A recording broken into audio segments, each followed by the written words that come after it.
दर्शक बंधु यही कहानीटी वर्षा रातिर भूत घटना विषय मु प्रतिदिन संध्या 6टारे ट्यूशन जाए और राति 9टारे घर को फेरे। दिनकर कथा दिने मु राति ट्यूशन सारी घर को फेरवाई बाहरिली हेले वर्षा हेबा आरंभ होईगला।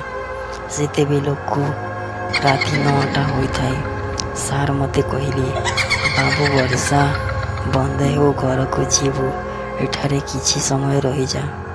सार को कथा माने मु सेठारे अपेक्षा कली। एमिति घंटाए बीतीगला हेले वर्षा बंद हैला नहीं। सार को कहली मु घर को जाऊँगी सार।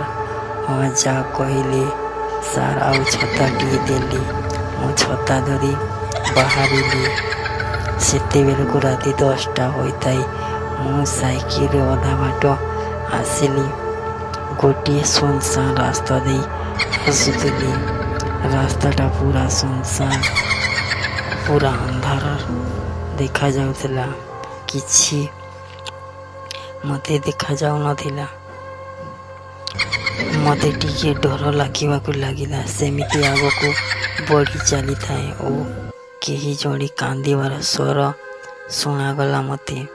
एमिति सुनसान रास्ता रे किए कांदुची भाविली। सबुआड़े देखिली केही नथिले। डरी डरी आगकू बढ़िली। ठीक आगकू जीवला परे केही जड़े हसीबार शब्द शुणागला। मु तो डर कंपी गली। जोर रे साइकिल माड़ी चलिली। टिके आगकू गला पर रास्ता मझे केही जड़े ठिया होता है। धला रंगर शाढ़ी और बाल को मुकुला करी ठिया होता है। मु देखी डरी गली।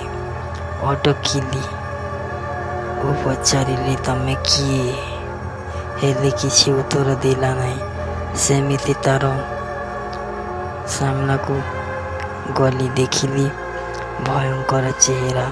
मो डर चित्कार कर उठिली और मो सांगे सांग साइकिल बसी स्पीड रे साइकिल चलाई बाकी बारी लगिली।